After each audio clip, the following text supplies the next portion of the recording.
Les grandes gueules Moyen-Orient, bonsoir à tous et bienvenue. Heureux de vous retrouver comme tous les soirs. Voici les sujets de nos grandes gueules. Israël dépasse ce soir les 2 millions de vaccinés. Et le Graal pour ceux qui auront leurs 2 doses, un passeport vert. Mais n'est-on pas en train de créer un chantage à la vaccination? Les GGMO veulent savoir. En France, Olivier Véran se défend. Nous ne naviguons pas à vue, dit-il. Est-ce l'impression de l'urgentiste Patrick Pelloux? Il nous répondra car il est aujourd'hui notre invité du Grand Oral. Il fut un temps où l'on disait heureux comme un juif en France. Aujourd'hui, ne devrait-on pas plutôt dire malheureux comme un juif en France? Dernier exemple en date, ce livreur Deliveroo qui ne veut pas acheminer un plat à des juifs. Grand débat en seconde partie d'émission. C'est notre question du jour sur Twitter et Instagram. Vous pouvez continuer à voter. Nous aurons également en direct avec nous le porte-parole de Deliveroo France, Damien Stéphane. Bonsoir à tous, bonsoir Noémie Aliwa. Bonsoir à nos grandes gueules du soir. Je salue Laurent Siget, membre des Démocrates Mobilisés, Charles Benguigui, directeur du groupe multimédia Futé. Et à Paris, je salue également Franck Tapiro, publicitaire, Clément Vérénal, journaliste. Merci de nous rejoindre pour ces secondes grandes gueules de la semaine. Et on va commencer par parler des vaccins avec ce Graal dont Israël rêve et dont la France ne veut pas.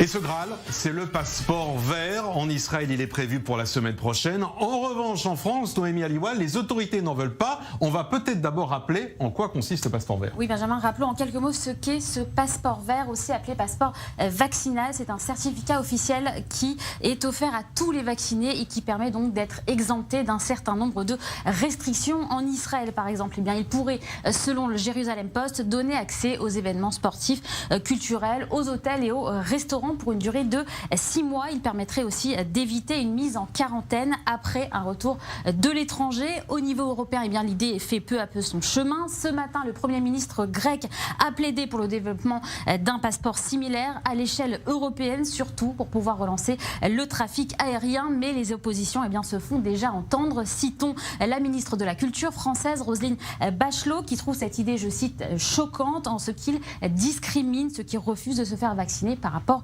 aux autres. En France, eh bien, c'est assez différent. Et en Israël, c'est une toute autre histoire. Le Premier ministre Benjamin Netanyahou, il l'a brandi lorsqu'il a reçu lui-même la 2e dose du vaccin. C'est perçu plutôt en Israël comme un sésame pour enfin retrouver la vie normale. Alors, sésame ou élément discriminant? Laurent Siget, vous répondez quoi, vous?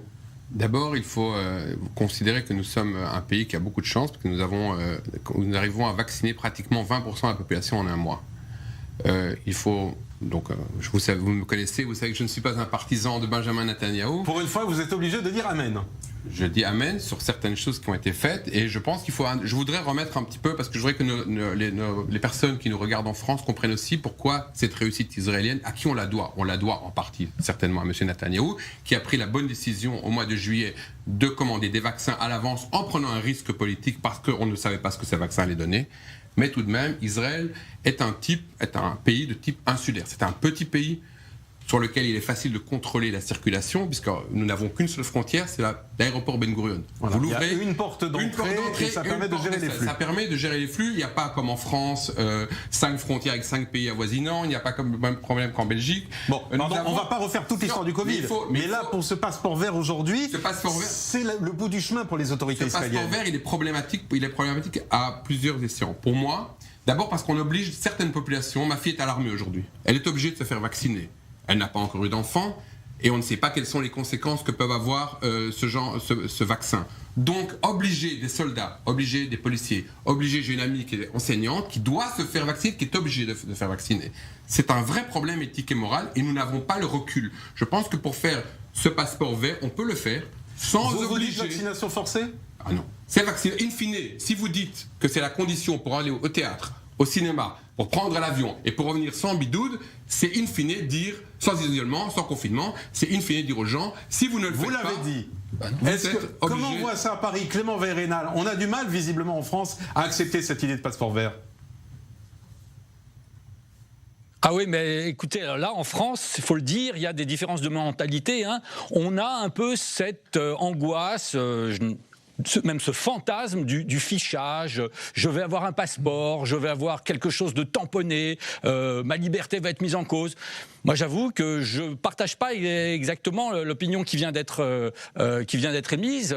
Bah oui, vous devez être vacciné, toute une population doit être vaccinée, malgré les cas infinitésimaux d'effets secondaires ou le manque de recul. Il y a tout de même un libre arbitre qui doit être considéré. Lorsque vous êtes dans une structure, franchement, je vois même pas où est l'inconvénient d'avoir un passeport. Mais bah oui, le problème n'est pas d'avoir le passeport. Je crois que vous avez mal compris. Je crois que vous avez mal compris. Je suis favorable. Laurent Cizet. Je suis favorable à un passeport. Je ne suis pas favorable au fait à des gens de le faire. C'est tout. Vous êtes un cas qui est réglé. Donc ça permettra de s'occuper des autres, de l'autre partie de la population qui n'a toujours pas été vaccinée. Clément, vous avez entendu, Laurent Cizet. Où est le problème? Il faut d'abord, chaque pays est différent. Prenez le cas d'Israël. En Israël, nous avons seulement 11% de la population qui a plus de 65 ans. En France, c'est 20% de la population. En Allemagne, 25% de la population. Donc il est plus facile pour Israël de vacciner les personnes de plus de 65 ans 2 fois plus vite puisque nous en avons 2 fois moins. Donc il faut comprendre. Oui, mais la question, c'est pas est-ce que c'est plus facile de les vacciner, c'est la condition qui est faite avec cette vaccination. Vous, Charles Benguigui, vous êtes vacciné, votre épouse aussi s'est fait vacciner, alors qu'elle n'y était pas forcément favorable. Exactement. Mais pourquoi? Parce que nous sommes le peuple de l'espoir. Et il est important de dire qu'en Israël, on a l'impression qu'il est plus qu'important aujourd'hui d'aller vers cette mouvance. On arrive pratiquement à 2 millions de personnes qui vont se faire vacciner donc aujourd'hui en Eretz Israël. Il faut y croire. C'est la solution et je pense que dans les semaines, dans les mois à venir, nous comprendrons que la population israélienne a bien fait de se faire vacciner. Je vous rejoins parce que la population en Israël le veut. Tout à fait. On oblige permettre à une population qui veut se faire vacciner de se faire vacciner, c'est une chose. L'imposer dans des structures telles qu'un professeur, un soldat ou un policier, c'est une autre chose. C'est une autre chose. Personne l'impose à personne. Ah si, à l'armée, les soldats sont obligés. En tout cas, rester chez lui. Mais à l'armée, les jeunes sont obligés de se faire vacciner. Pour la police, vous êtes obligé de faire vacciner et le syndicat des professeurs oblige les professeurs à se faire vacciner. Je trouve ça tout à fait normal. Oui, mais au-delà, la question, elle n'est pas sur la vaccination, pardonnez-moi, elle n'est pas sur la vaccination. Non, sur le passeport, c'est que même si on n'est pas obligé de se faire vacciner, au bout du chemin, seuls les gens qui l'auront fait pourront reprendre une vie normale. Je vais entendre Franck Tapiro, qu'on n'a pas encore entendu sur cette question. Est-ce que vous avez des doutes sur ce vaccin et sur ce passeport qu'on nous présente ici, qui va être fait en Israël et qui en France ne sera pas présenté ? J'ai pas de doute sur le vaccin parce que de toute façon il y a tellement de défiance aujourd'hui. Je pense qu'il n'y a pas de vaccin contre la défiance, c'est très compliqué. Donc il faut en fait tout faire pour générer de la confiance. Pour générer de la confiance, déjà il faudrait vacciner un maximum de gens volontaires. Déjà ça permettrait de faire ce comme on dit du recrutement. Il faut juste fidéliser, c'est-à-dire faut aller vers les gens qui veulent déjà se faire vacciner et c'est les millions de gens qui veulent se faire vacciner qui vont faire déjà la promotion de la vaccination. Deuxièmement, le passeport, c'est au lieu de contraindre les gens à une vaccination, finalement, on leur dit faites ce que vous voulez. Donc c'est un problème culturel d'abord. Et il y a des pays comme en France où dès qu'on contraint, tout le monde lève les bras et lève les yeux au ciel en disant on ne peut pas nous contraindre. Il y a une forme de peur, c'est normal. Oui, mais vous, l'homme de communication politique, Franck Tapiro, vous êtes libre. Vous, l'homme de communication politique, est-ce qu'il faut attendre forcément l'agrément de la population ou avoir peur d'une certaine manière, comme le gouvernement français aujourd'hui, qui n'ose pas avancer et qui va pas à pas? La peur n'est jamais bonne conseillère pour n'importe quoi, en politique en particulier. Pourquoi ? Aujourd'hui, on n'est pas forcément dans une peur, on avance, et c'est normal, dans une incompréhension de pas mal de sujets. Pourquoi ? On est obligé d'avoir des conseils scientifiques, et vous savez très bien que la situation actuelle, même si in fine elle est politique, elle est d'abord scientifique. Les politiques aujourd'hui sont dirigés, orientés, alors avec plus ou moins de force, ça dépend des pays, par des hautes autorités scientifiques. Ce n'est pas uniquement des politiques tout seuls qui décident dans leur coin. N'oublions pas, il faut être un peu indulgent avec les politiques pour cela. Maintenant, le passeport, qu'est-ce qu'il amène ? Il amène la possibilité, d'abord, de rouvrir certains commerces, de rouvrir une forme d'activité et de permettre à l'économie de continuer. Mais, en face de ça, donc il y a des problèmes culturels, problèmes politiques, il y a un problème scientifique. Aujourd'hui, il y a toujours une inconnue, c'est quoi ? Est-ce que les gens vaccinés, non, on sait très bien qu'ils ne tomberont pas malades, mais apparemment, il y a une possibilité de transmettre le virus. Et tant qu'on n'a pas la certitude que quand on est vacciné, on ne peut pas transmettre le virus, à ce moment-là, on ne peut rien faire. Le passeport. Oui, mais regardez justement, pardonnez-moi, à force d'attendre, justement, mais à force d'attendre, à force à chaque fois, eh bien de douter. Regardez la population israélienne. On l'a déjà dit, peuple de l'espoir. On veut avancer, on y croit. Ouais. On prend pas ça du tout, en tout cas comme quelque chose qui est une grande restriction dans notre vie. Vous savez que on pense à notre survie. On veut que les hôtels en Israël rouvrent. On veut que la population reparte en vacances, que la population, les restaurateurs, mais également le monde du spectacle reprennent. Mais pour cela, c'est pas aujourd'hui avec autant de questions qu'on retrouvera la vie d'avant. Pour aujourd'hui retrouver la vie d'avant, eh bien, il faut justement se vacciner. Prendre aujourd'hui de réussir, en tout cas, d'aller de l'avant. Prendre sur nous, ça ne veut rien dire.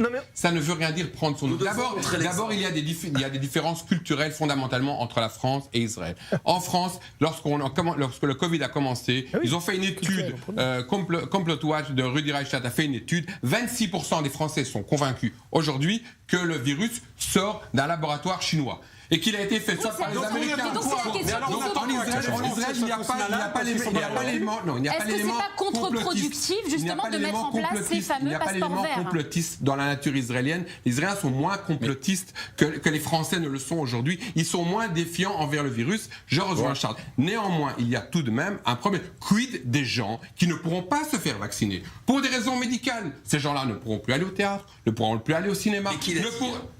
Qui l'a dit? Est-ce que réellement c'est officiel que ces gens-là ne pourront pas? Il y a d'abord les femmes enceintes. D'abord les femmes enceintes ne peuvent pas prendre des dérogations spéciales. Les gens qui sont tout entendu.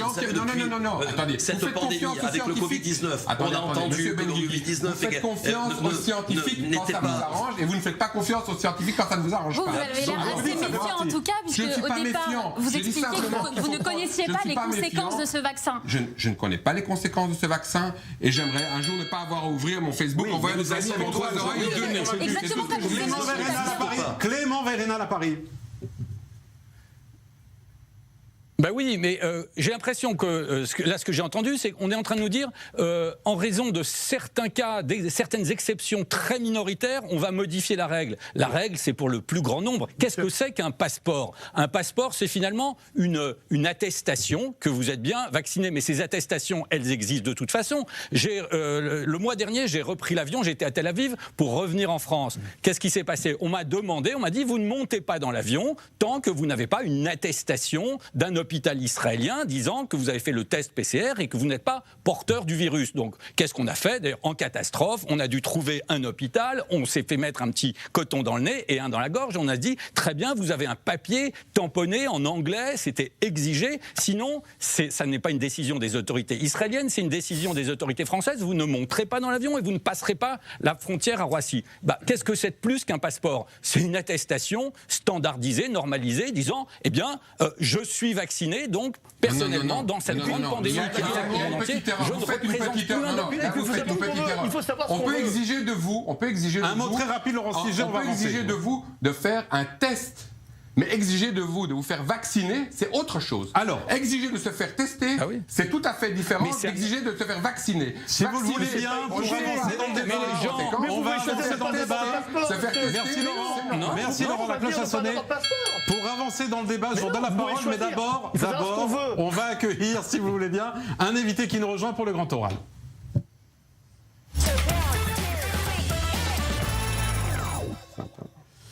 Et je salue Patrick Pelloux qui nous rejoint dans les Grandes Gueules Moyen-Orient, médecin urgentiste, président de l'Association des médecins urgentistes de France. Bonsoir Patrick Pelloux. Vous m'entendez? On vous entend extrêmement bien. Merci d'être avec nous ce soir. J'imagine que vous avez entendu le débat mené depuis le début de cette émission. Vous, comment vous la voyez cette question-là? Je vais vous interroger après sur les décisions françaises, mais d'abord, ce Graal ici en Israël, ce passeport vert dont la France ne veut pas.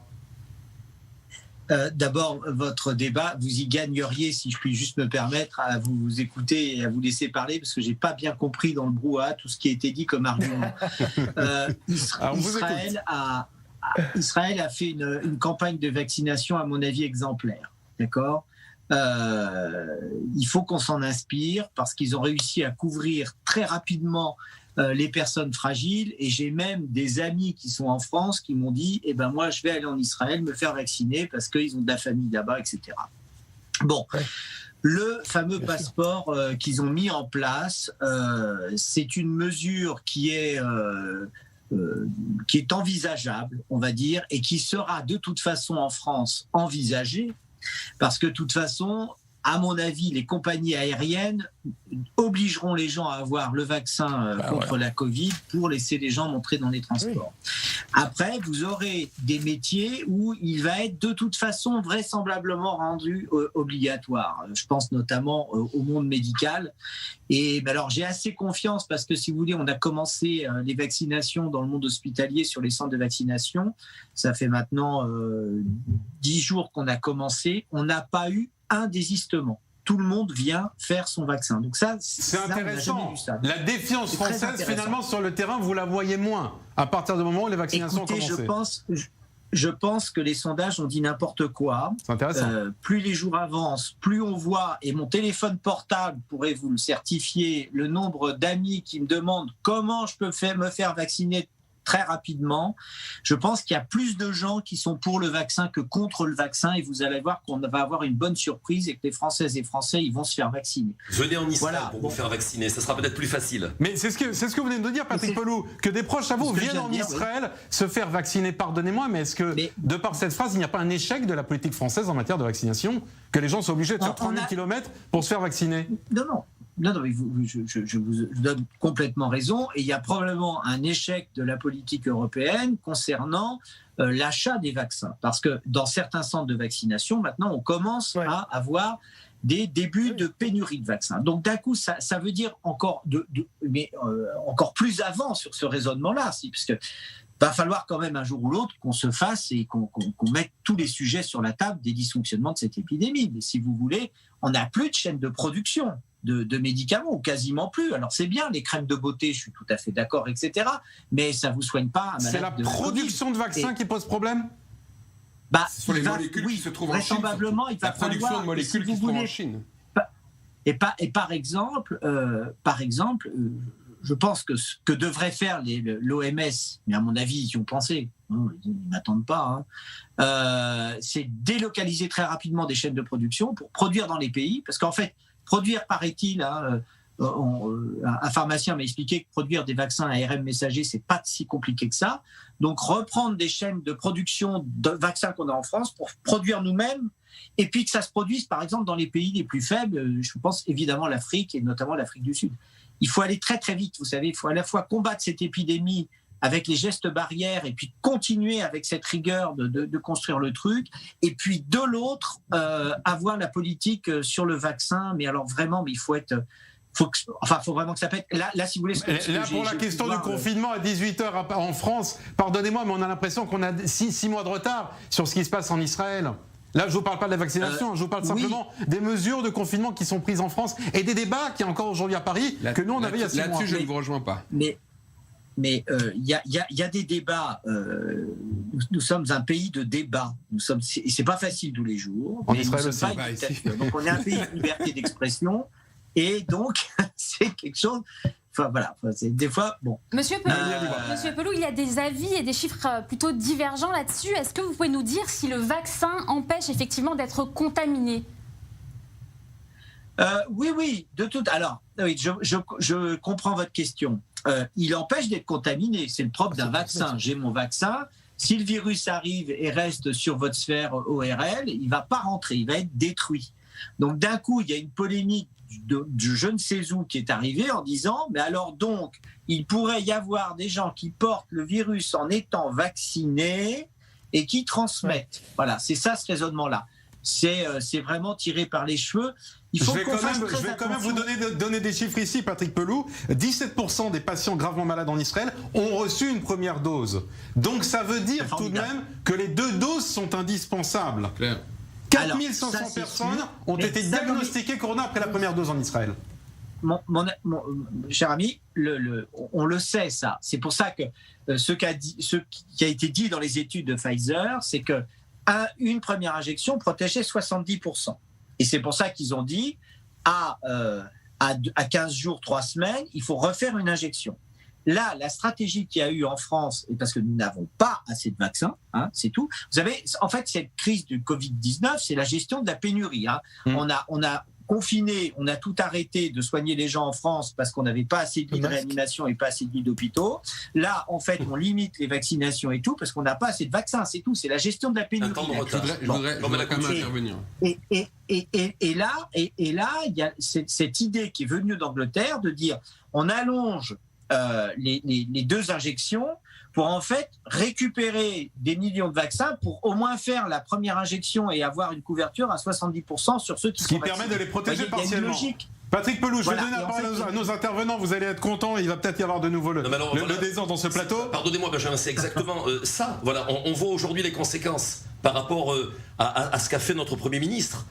C'était une course contre la montre. Il a parlé de 17 interventions avec lui au téléphone pour vraiment faire une commande par rapport donc à la population israélienne. Et aujourd'hui, on voit que c'est les résultats sont là. Peut-être que la France a toujours un temps de retard et il faut le dire. Il faut remettre un petit peu les choses dans leur contexte. Il y a une structure de l'organisation médicale israélienne qui n'est pas celle de la France.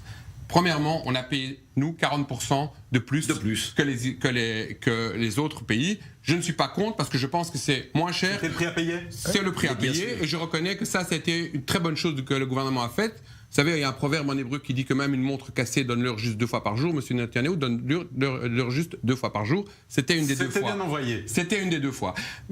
Indépendamment de ça, la structure médicale telle qu'elle existe en Israël n'est pas semblable à celle de la France. Nous avons en Israël des caisses de maladies qui s'appellent des coupot cholim. Je voudrais quand même dire un mot là-dessus. On va pas raconter les coupot cholim ici parce que c'est fondamental. C'est fondamental dans la compréhension très différente. Une organisation qui est tout à fait différente. Très bien. On fera une émission là-dessus. Il faudra le faire. Une réaction à Paris. Franck Tapiro par rapport à tout ce qui s'est dit jusqu'à présent.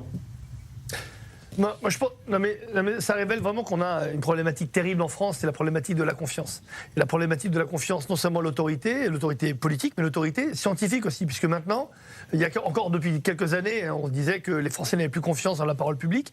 Maintenant, je peux vous dire que ça atteint aussi malheureusement la parole scientifique. Donc c'est vraiment très compliqué. Moi, je vois, c'est pour ça l'exemple israélien. Vous savez, on a dit que c'était une start-up nation. J'ai lancé il n'y a pas longtemps, c'est une vaccine nation aujourd'hui. Et je pense qu'aujourd'hui, oui, Israël est un modèle.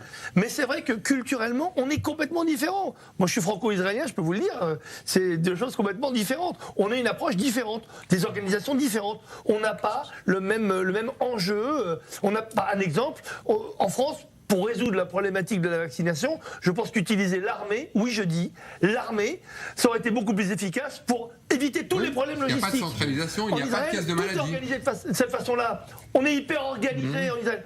Donc en France, à un moment, si vous décidez de choisir l'armée, le problème c'est qu'on va lever les bras au ciel. Comment ? Le retour des généraux, En fait, on ne se rend pas compte, malheureusement, que ce qui fait notre grandeur, notre force en France, avec cette liberté d'expression, avec ce respect de ces valeurs, avec cette volonté de garder cette liberté, nous bloque et étonnamment, paradoxalement, est un bloquant pour aller vite. Donc on a un vrai problème aujourd'hui. Mais c'est un peu facile. Alors, je vais passer juste une dernière remarque. Dans la minute qui nous reste, Patrick Pelloux, par rapport à ce qui vient d'être dit justement, est-ce que vous pensez que la France est maintenant sur le rail après cette remise en marche qui a été faite par le gouvernement ? En 30 secondes, s'il vous plaît. Alors, en 30 secondes, on va y arriver parce qu'il y a une volonté médicale. On est tous sur le pont. Moi, toutes mes heures creuses, là, maintenant, je les passe dans un centre de vaccination. Je vais vacciner dans le 95 la semaine prochaine à un EHPAD. Ça ne me dérange pas. On est prêt à tout donner. On met tout sur la table. Mais le peuple. Juste un mot par rapport à ce que disait... Pardon ? Le peuple est-il... Allez-y. Pardonnez-moi, il reste 30 secondes. Allez-y, Patrick Pelloux, par rapport à ce que disait Franck Tapiro. En 15 secondes. Et par rapport à ce que disait Franck Tapiro sur l'appel à l'armée. Non, le service de santé des armées est exsangue. On a fait des erreurs stratégiques monstrueuses politiques en 2006 par Raffarin à l'époque, qui avait dit on va tirer les bénéfices économiques de la paix. Et donc, on a sacrifié le service de santé des armées. Nous n'avons plus de service de santé des armées, ou presque. Ils sont à flux tendu tout le temps. Et on a fait une erreur majeure pour Paris, ça a été de fermer le Val-de-Grâce. Merci beaucoup. Et donc ça, c'est... Voilà. Le message est passé. Merci beaucoup, Franck Tapiro. Patrick Pelloux, de nous avoir rejoints dans ces grandes gueules. Franck Tapiro et les autres, je vous retrouve juste après la pause. À tout de suite. Merci.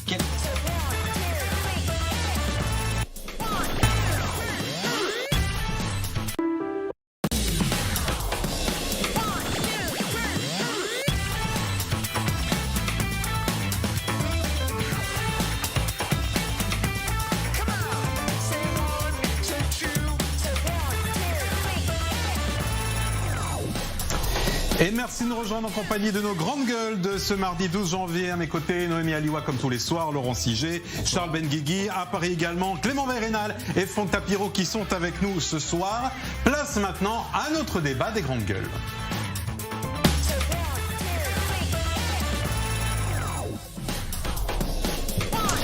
Les Juifs de France doivent-ils avoir peur? Cette question peut vous paraître provocante et pourtant, c'est celle que nous avons choisie ce soir à la vue d'un événement survenu à Strasbourg. L'histoire est tout sauf anecdotique car elle nous montre vers quoi penche peut-être dangereusement la France. Noémie Aliwa, on va d'abord rappeler les faits. Oui, Benjamin, les faits se sont déroulés jeudi dernier dans 2 restaurants cachers de Strasbourg. C'est un livreur Deliveroo qui s'est présenté pour prendre des commandes. Il a ensuite demandé aux restaurateurs quelles étaient leurs spécialités. Ceux-ci ont répondu qu'il proposait des spécialités israéliennes et c'est alors que le livreur a répondu que non, il ne prendrait pas la commande parce que, je cite, il ne livre pas les Juifs, cela juste avant d'annuler avec son téléphone donc cette commande. Le lendemain, les 2 restaurateurs ont décidé de porter plainte contre ce livreur et la société Deliveroo pour des faits de boycott et de discrimination raciale. Suite à cela, le Bureau national de vigilance contre l'antisémitisme, dirigé par Samy Gozlan, a également porté plainte et demandé que les dirigeants de Deliveroo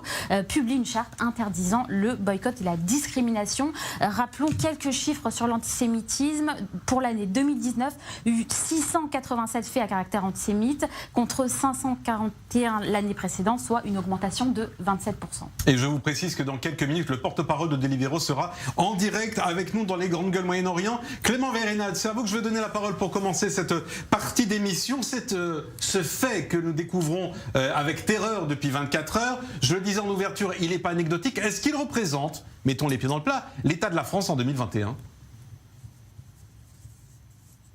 Il pose en tout cas le problème. C'est pas la société Deliveroo qui est en cause. Ce livreur, je me demande s'il n'y a pas 2 livreurs d'ailleurs. Ceux ou ces livreurs, moi j'aimerais savoir qui ils sont. On parle d'un livreur dans 2 magasins. Dialoguer avec eux, qui me disent mais qu'est-ce qu'est un livreur dans nos magasins. On aimerait savoir qui il est, qui lui a donné l'idée de refuser ces livraisons. Qui lui a donné cette haine d'Israël? Parce que, comme l'a dit Noémie Aliwa, c'est pas juste, si j'ose dire, de l'antisémitisme par rapport à de la nourriture cachère. C'est il dit israélien, je ne livre pas. On voit bien, c'est l'antisémitisme aujourd'hui en France. L'un des vecteurs majeurs de l'antisémitisme en France, c'est la haine anti-israélienne. C'est une haine, et il faut le dire, ça va bien plus loin que la société Deliveroo ou qu'un pauvre livreur de Deliveroo. C'est une haine qui est relayée depuis maintenant... Allez, voyons les choses en grand, depuis au moins 20 ans, par des ONG, par certains médias, par certains relais d'opinion, tous les jours, effectivement, encore, regardez, dans le Monde de ce soir, selon une ONG israélienne B'Tselem, Israël serait un régime d'apartheid. On sait bien, pour les gens qui naviguent entre Tel Aviv et Paris, entre Israël et la France, on sait très bien que c'est un mensonge médiatique. C'est relayé aujourd'hui par le monde. Je signale d'ailleurs vos auditeurs, c'est intéressant pour rattacher ça au sujet précédent. L'excellent site internet Info Équitable sort ce soir le décryptage d'une grande campagne internationale qui se développe dans plusieurs médias et qui est relayée ici en France par un certain nombre d'ONG qui dit la vaccination du Covid en Israël, c'est l'occasion d'opprimer un peu plus les Palestiniens. Et voilà, c'est parti. C'est du délire. On en parlait hier. Comme quoi. Laurent Siget, est-ce qu'il faut avoir peur par rapport à ce que... il faut appeler un chat un chat. On vous a entendu, Clément Vérénal. Laurent Siget, est-ce qu'il faut avoir peur aujourd'hui? Est-ce que les Juifs de France doivent avoir peur? Qui relaie cette... On vous a entendu, Clément. Laurent. Ce que je voudrais dire, c'est qu'il faut mettre ça dans un contexte plus global. Ce n'est pas les Juifs de France qui ont peur, ce sont les Juifs de France, de Belgique, des États-Unis. Vous avez vu le développement de l'antisémitisme depuis 4 ans aux États-Unis, c'est phénoménal. Tout ça est lié à un mouvement qui est un mouvement de type complotiste. Vous avez ça, vous avez QAnon aux États-Unis, qui est un mouvement beaucoup plus dangereux. Et moi, je n'aime pas qu'on fasse toujours cette relation entre soi-disant l'antisionisme et l'antisémitisme. C'est vrai qu'il existe. C'est quoi, soi-disant, cette relation? Non, je vais vous expliquer. Comment ça? Il existe deux types d'antisémitisme. Attendez, je vais vous répondre. Deux minutes. Je vais m'exprimer. Attendez. Mais je vais vous donner la parole. Il y a eu à la base 3 sources d'antisémitisme. C'est compliqué de comme ça. Calmez-vous. On se calme. On respire. Un bon grand coup d'air. Laurent, allez-y. Et je vais vous expliquer. Il existe trois sources fondamentales d'antisémitisme. Il y a un antisémitisme d'extrême gauche, il y a un antisémitisme de type religieux et catholique, et il s'est rajouté depuis 20 ans en France, et pas seulement en France, ce qu'on appelle le nouvel antisémitisme. Le nouvel antisémitisme, et là-dessus, je vous rejoins. Néanmoins, tout lié, et vous avez commencé par citer d'abord une organisation, une ONG israélienne, pour dire qu'elle a été citée par le monde. Ce qui se passe en Israël, c'est une chose, ce qui se passe en France, c'est autre chose. Ça m'a beaucoup dérangé que vous ayez cité B'Tselem, et vous savez que c'est une organisation israélienne qui a été utilisée par l'armée pour aussi nettoyer les... Franck Tapiro, franchement, avant de citer B'Tselem, il y a d'autres choses dont vous feriez. Occupez-vous de M. Mélenchon. Écoutez, non, mais je voudrais répondre. On vous a entendu, Laurent, la parole à Paris. D'autres organisations. Voilà. En ce qui concerne B'Tselem, mais c'est un autre débat, c'est une ONG qui est connue pour diffuser des témoignages anonymes de soldats israéliens accusant l'armée israélienne. Bon, on sait que ces témoignages anonymes ne valent rien. Pour en revenir à d'autres ONG, c'est ce que je voulais dire. Attendez, laissez-le terminer. Vous habitez ici, vous avez fait votre armée ici, vous êtes un gradé de l'armée israélienne. D'où vous savez, d'où avez-vous cette prétention de savoir qu'ils sont faux? Je connais personnellement des gens qui ont servi, des gens qui ont fait des choses qui ne leur plaisaient pas. Je vous réponds que vous savez de là où vous êtes assis que c'est une organisation qui est pas le sujet en plus. Alors c'est pas le sujet, ne commencez pas avec ça. C'est pas le sujet. C'est vous qui avez abordé B'Tselem. Clément Vérénal et on avance. Oui, mais et je vous réponds, B'Tselem, effectivement, qui est, soit dit en passant, qui n'est pas vraiment une organisation non gouvernementale puisqu'elle est financée par des gouvernements, elle est subventionnée par des gouvernements européens. B'Tselem s'est fait connaître, notamment ici en France, par des diffusions de témoignages anonymes de soldats israéliens. Israël est une démocratie. Si vous avez des accusations à formuler contre l'armée israélienne, si vous estimez que des soldats a utilisé ont outrepassé... c'est pas moi qui ai commencé à en parler. Vous témoignez non pas de manière anonyme. Franck Tapiro. Je voulais terminer sur un point. J'aimerais qu'on ressente le débat. Une ONG. On ressente le débat, s'il vous plaît. Je veux donner la parole à Franck Tapiro parce que la question, pardon, je reprends la parole et je la donne à Franck Tapiro. C'est aujourd'hui à quoi est dû cet antisémitisme qui sévit en France et vous le rappelez également tout à l'heure en Europe et aux États-Unis. Franck Tapiro. Alors, tout à l'heure, j'ai réagi face à la façon de minimiser l'impact de l'antisionisme en France. Alors, on appelle ça antisionisme, mais moi j'appelle ça plutôt anti-israélisme primaire. C'est une façon, en fait, d'importer le conflit israélo-palestinien pour instrumentaliser, malheureusement, les jeunes des quartiers et leur apprendre des choses qui sont totalement fausses. Oui, mais aux États-Unis, laissez-les terminer. Pour expliquer que tout ça, attendez, j'appelle ça du révisionnisme. Et le révisionnisme, c'est exactement cela. On raconte une fausse histoire d'Israël, une fausse histoire de la relation entre Israéliens et Palestiniens. Et c'est ça qui crée tous les maux aujourd'hui. Vous savez pourquoi? Parce qu'il n'y a pas de cadre juridique contre l'anti-israélisme. Aujourd'hui, l'antisémitisme est puni par la loi. C'est pénalement répréhensible. Alors qu'il n'y a aucune loi qui interdit de dire... Je critique le gouvernement israélien. Alors pour cela, il faut connaître un peu plus que uniquement Benjamin Netanyahou. D'ailleurs, dans 30 ans, vous verrez que les gens penseront que Benjamin Netanyahou est toujours Premier ministre en Israël. Ensuite, deuxièmement, on dit, oui, l'État d'Israël se comporte d'une façon délictueuse, on assassine des enfants, et toutes ces légendes-là. L'antisémitisme français depuis 20 ans vient exclusivement de cela, à la fois d'un point de vue culturel, un problème médiatique, parce qu'il ne fait que véhiculer ce genre de choses. Donc il faut contre-attaquer en faisant juste de la rééducation. Et troisièmement, il n'y a pas de cadre juridique. Voilà comment le BDS prospère. Voilà comment toutes les associations, en vous disant, moi, je ne suis pas antisémite, je suis juste antisioniste. On Alors, mélange l'antisionisme n'existe plus. Vous avez raison. Vous avez raison. Je suis tout à fait d'accord avec Tout le monde parle en même temps. Tout le monde parle en même temps. J'aimerais d'abord vous dire et donner la parole à notre public parce qu'on leur a demandé de voter aujourd'hui sur Twitter, sur Instagram et les uns et les autres, que vous soyez d'accord ou pas, la réalité est là. Ils sont une majorité à nous répondre la chose suivante. Ils ont peur à 61%. Les Juifs de France qui ont voté aujourd'hui, à les 2 tiers, 1 tiers. Mais effectivement, on les comprend. Mais vous avez parlé tout à l'heure d'un livreur. J'ai l'impression que vous êtes encore surpris. Surpris de quoi? L'actualité, en tout cas, nous le prouve constamment. Je veux dire, les affaires ne font que augmenter au niveau de l'antisémitisme. Vous parliez tout à l'heure également, j'ai l'impression qu'ici, on mélange tout ce soir sur la chaîne de I24. Qu'est-ce qui se passe? Vous nous dites, mais on parle d'apartheid pour l'État d'Israël, mais on parlait tout à l'heure des hôpitaux. Vous avez été voir qui se trouve, quelle est la population dans les hôpitaux israéliens. On va parler peut-être ce soir, peut-être des quotas quand un Israélien de confession musulmane passe des diplômes en Israël. Le quota est inférieur pour les mêmes diplômes.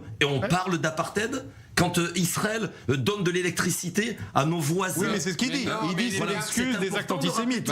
C'est ça qu'on nous disait. On parle toujours d'antisémitisme. Un mot et on va donner la parole à Deliveroo. Le contexte, je suis tout à fait d'accord avec l'analyse qui a été faite par Franck Tapiro. Il y a l'antisionisme, c'est une couverture pour l'antisémitisme. C'est clair, c'est net. On est tous d'accord là-dessus. On est tous d'accord là-dessus. Là où il faut élargir le débat, c'est qu'en fait, nous nous trouvons dans un monde aussi où le complotisme se développe. Et le complotisme à la fois influence les communautés musulmanes, influence les communautés, les Français de souche, influence les Américains. Vous avez vu ce qui s'est quand même passé aux États-Unis il y a une semaine. C'est pas pour rien. Lorsque vous avez, on en a parlé le soir même. Vous avez justement. Donc c'est le climat ambiant. Ce complotisme est une ambiance qui crée cet antisémitisme et qui le renforce. Peu importe que ça aille bien ou que ça aille mal, nous sommes toujours les Juifs à chaque fois qu'il se passe quelque chose dans le bien et c'est pareil pour eux.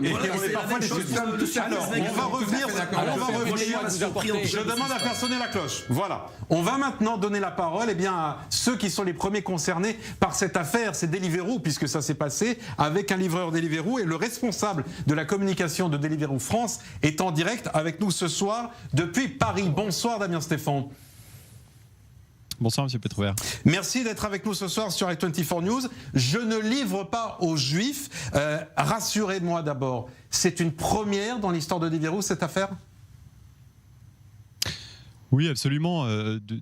Comment dire, une situation qui prend ces proportions-là, c'est une première. Et ce qui s'est passé, c'est que les restaurateurs qui ont été affectés par ce geste et ces agissements inqualifiables ont eu le très bon réflexe qui était de le dénoncer aux équipes de Deliveroo, de porter plainte. Et effectivement, ça a pris ces proportions-là qui sont, je considère que c'est juste que ça ait pris ces proportions-là parce que c'est un acte inqualifiable et odieux que nous condamnons également absolument fermement et que nous ne souhaitons pas laisser passer. Alors, quand vous dites vous ne voulez pas laisser passer cette affaire, on veut savoir, parce que cette affaire, elle a été prise très au sérieux jusqu'au gouvernement français, puisque je crois savoir que Marlène Schiappa a convoqué votre directrice à son bureau il y a quelques heures maintenant. Est-ce qu'on sait qu'est-ce qu'elles se sont dit ? Oui, absolument. Ma directrice générale est allée rencontrer la ministre déléguée chargée de la citoyenneté, Marlène Schiappa, cet après-midi. Ma propre directrice générale avait à cœur d'avoir cet entretien pour rassurer la ministre sur notre engagement sans faille. Deliveroo est une entreprise dont les valeurs sont celles de l'ouverture, du partage, etc. Et donc, naturellement, l'antisémitisme, les actes de racisme, les actes discriminatoires de toute nature, quels qu'ils soient, nous sont absolument odieux. Et je pense que nous avons réussi, nous avons une très bonne écoute de la part de la ministre et nous avons réussi à la rassurer quant à notre engagement là-dessus et quant au fait que précisément nous ne laisserions pas passer cet acte-là. Alors, mais pas laisser passer, ça veut pardonnez-moi, ça veut dire quoi pas laisser passer? Parce que là aujourd'hui, on touche avec votre exemple les limites de l'ubérisation de la société. C'est-à-dire que cette personne n'était pas votre salarié, il était auto-entrepreneur et il travaillait pour vous. Donc juridiquement, vous n'êtes pas responsable en quelque sorte. La sortie est facile. Alors, si vous voulez, pour nous, la question n'est pas de se dire est-ce que juridiquement on est responsable ou pas. Allez-y, je vous en prie. pour nous, la question n'est pas de dire on s'en lave les mains parce qu'on n'est pas juridiquement responsable. En fait, ce que vous avez décrit est vrai. Les livreurs qui travaillent en partenariat avec Deliveroo sont des auto-entrepreneurs. Pour autant, naturellement, on attend d'eux une qualité de service élevée et on attend d'eux qu'ils partagent nos valeurs. Et naturellement, les faits d'antisémitisme sont des faits pénalement répréhensibles. Donc, certes, ce ne sont pas nos salariés, mais pour autant, nous ne voulons pas, quand les faits auront été qualifiés et avérés, quand nous aurons acquis toutes les certitudes là-dessus que nous allons partager avec la police, nous mettrons un terme sans trembler à notre engagement commercial avec ce livreur-là, parce que nous ne voulons pas cautionner ce genre d'agissement, nous voulons les dénoncer fermement et nous prendrons donc les mesures en ce sens. C'est ce que nous avons répété à Madame Marlène Schiappa. Charles Benguigui. Donc, tac. Écoutez, je pense que bon, l'affaire est jouée. Je suis surpris qu'on continue à être surpris voilà, de cet antisémitisme en France qui n'est que croissant. Que faire je crois qu'il n'y a pas de solution que de vous protéger, de faire attention à vous et d'éviter en tout cas de faire des amalgames. Vous le savez que encore, même en vivant ici en Eretz Israël, je pense que tout le monde est en danger, un peu de partout. Vous nous le racontez tout à l'heure pourquoi, parce que vous avez vécu un cas très personnel. Mais expliquez-nous, vous, chez Deliveroo, vous pouvez faire quoi très concrètement pour éviter que des cas futurs identiques se reproduisent ? Alors, je vais vous répondre, et précisément, puisque le mot d'amalgame a été cité, je vais vous répondre aussi là-dessus. Cet acte-là, odieux et inqualifiable, il rejaillit aussi, malheureusement, très négativement sur l'ensemble des livreurs qui travaillent avec nous. On ne veut pas que ce soit le cas. On a 14 000 livreurs qui travaillent avec nous. Ce sont des gens extrêmement professionnels, extrêmement engagés, qui partagent nos valeurs. Et précisément, je vous appelle peut-être à la modération là-dessus. Naturellement, ces faits sont graves et nous les dénonçons et nous ne souhaiterons plus travailler avec un livreur naturellement qui agit de la sorte, mais je vous demande de ne pas jeter l'opprobre sur l'ensemble des 14 000 livreurs qui travaillent avec nous, qui sont des professionnels extrêmement engagés, qui partagent nos valeurs et qui, eux, n'auront aucun problème à livrer toutes les cuisines du monde. Pardonnez-moi, on peut savoir. Mais l'avocat des parties civiles, Raphaël Nizan, qui était aujourd'hui à la mi-journée sur notre antenne, vous demande, vous, Deliveroo, de rendre des comptes et estime que vous n'aidez pas suffisamment aujourd'hui la justice à identifier le responsable et simplement à donner davantage d'éléments. Pourquoi une telle réticence ? Alors, je viens de parler avec Maître Nizan il y a quelques minutes, figurez-vous. Alors, dites-nous. J'entends ce qu'il dit. En fait, contrairement à ce qu'il a pu vous dire, et nous nous sommes expliqués à ce sujet, nous coopérons pleinement avec les services de police et nous souhaitons que les services de police fassent toute la lumière sur cette affaire et fassent toute la justice et que la justice s'applique dans sa pleine rigueur. Quand je dis rigueur, j'entends dans les deux sens du terme. Peut-on savoir l'origine de ce livreur ? Ça ne change pas grand-chose. Mais si, je pense que oui. Ça change grand-chose. Non, monsieur, parce que précisément... Alors, moi, mon rôle n'est pas de livrer en pâture le nom d'un livreur. Je pense qu'il ne faut pas ajouter, je dirais, à l'outrage la vindicte. Et donc, je souhaite que, justement, la justice s'applique dans toute sa rigueur. Et je reviens là-dessus. La rigueur s'entend dans les deux termes. La précision, naturellement, et la sévérité. Mais vous aiderez la justice à l'identifier. Ce cas sera... Bien sûr, nous avons déjà commencé à le faire. Nous sommes en discussion avec les services de police, nous sommes en discussion avec Maître Nizan, nous sommes pleinement déterminés à coopérer entièrement avec tous les services, les autorités judiciaires et les autorités de police. Je vous le dis sans réserve, nous sommes pleinement engagés là-dessus. Donc c'est sûrement pas un bon Gaulois. Non, attendez, non, ça c'est pas la bonne. C'est pas tellement le débat. J'aimerais une réaction à Paris. Clément Vérénal. Il faut être Oui, il faut être très exemplaire. En fait, le problème, c'est que... Ah, pardon.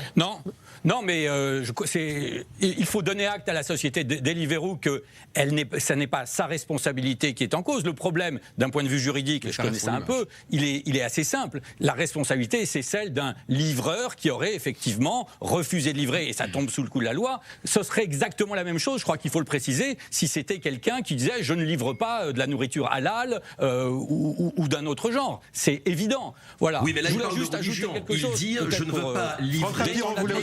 Il faut peut-être prendre du recul. Sur les réseaux sociaux, il y a eu, je crois que le tweet du jour revient à Maître Alain Jakubowicz, on ne va pas lui voler son tweet, qui disait, eh bien autrefois les antisémites livraient les juifs, aujourd'hui ils refusent de les livrer.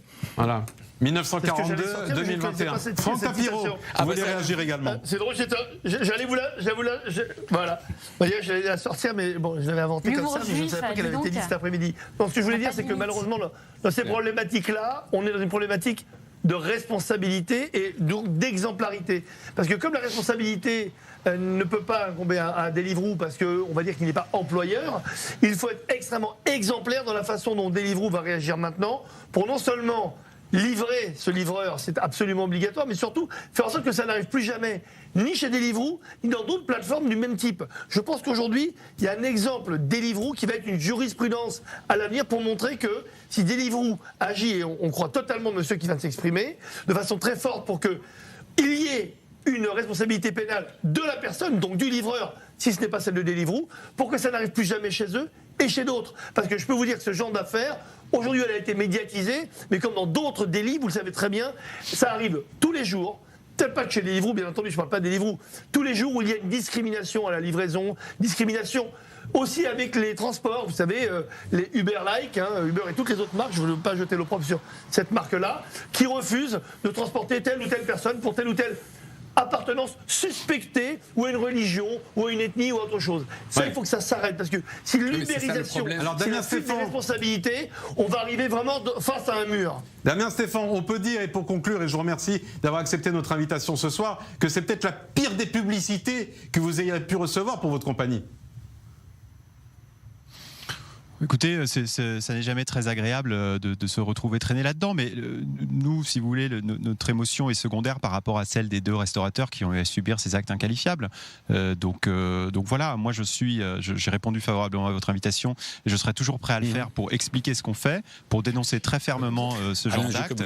Et je pense qu'il faut rappeler nos principes, nos valeurs républicaines de partage, d'ouverture à l'autre et voilà, et reconnaître l'humanité dans notre prochain. Voilà, ça c'est clairement nos valeurs merci. À nous, Deliveroo. Eh bien, merci d'avoir accepté notre invitation ce soir dans les Grandes Gueules Moyen-Orient. Damien Stéphane, vous êtes le responsable de la communication de Deliveroo. Merci d'avoir fait le point chez nous sur cette affaire. Je précise, Charles Benguigui, qu'on ne connaît pas l'identité pour l'instant du responsable. Donc ce qualificatif gaulois, c'était peut-être un tout petit peu de trop et c'est pas le type de qualificatif qu'on aimerait entendre sur ce plateau. Il n'empêche. Oui, et j'ajoute que ce sont des Gaulois. J'ajoute que ce sont des Gaulois qui livraient des Juifs. J'ajoute que ce sont des Gaulois qui livraient les Juifs pendant la guerre. Donc arrêtons cette discrimination. Gaulois, pas Gaulois, s'il vous plaît. Par contre, ce que je voudrais dire, c'est qu'effectivement, je vous rejoins sur un point qui est fondamental. L'ubérisation de la société, elle est problématique. Et elle est problématique d'un point de vue éthique. C'est ça, parce que c'était pas un salarié de Deliveroo. C'est pas un salarié, tout en portant quand même le sigle de la marque. Donc, il est quand même, la marque est responsable, tout en n'étant pas responsable. Toute cette ubérisation de la société, ces gens qui sont des indépendants sans être indépendants, qui peuvent faire ce qu'ils veulent sans pouvoir faire ce qu'ils veulent, ça devient difficile à contrôler. Ça commence à devenir. C'est-à-dire qu'il n'y a plus de responsabilité. Monsieur Tapiron, j'avais une question sur ce que vous avez dit concernant la jurisprudence Deliveroo.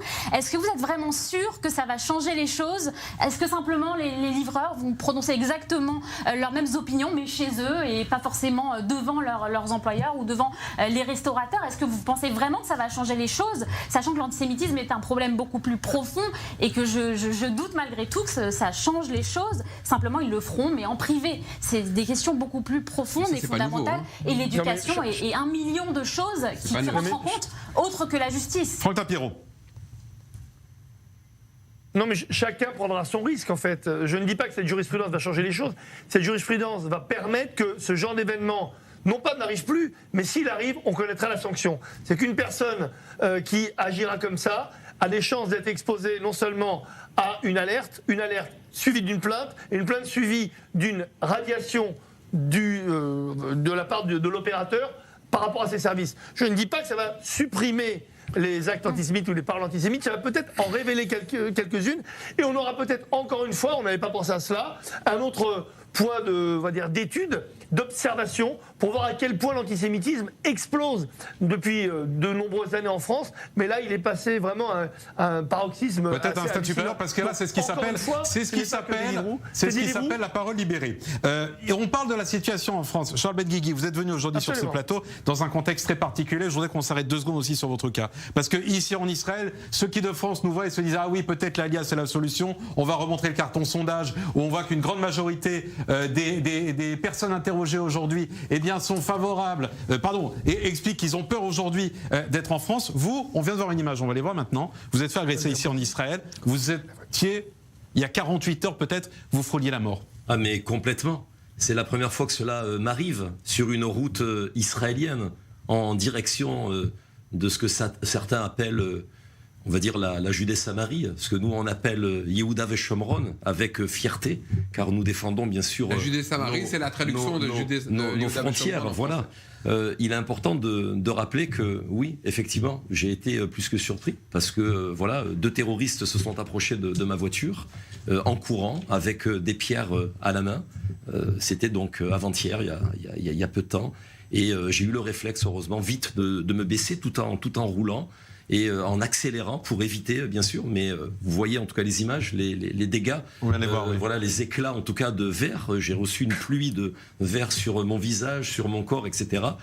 Et c'est sûr que bon, c'est à condamner parce qu'on l'a déjà justement signalé qu'il y avait des barbelés qui ont été coupés. Ça fait des mois. On a demandé à l'État d'Israël donc de remettre ces barbelés qui sont tout autour de cette route. Et les barbelés n'ont toujours pas donc été remis. Mais aujourd'hui, j'ai effectivement, il y a 48 heures, j'ai frôlé la mort, mais je rappelle que malheureusement, tous les 15 jours pratiquement... Il y a des faits similaires qui sont vécus comme des accidents de la route. Qui vont jusqu'à donc perdre la vie de certaines personnes. Ce que vous dites, parce que est-ce que vous considérez cela comme de l'antisémitisme ou de l'antisionisme? Est-ce que l'antisémitisme existe en Israël?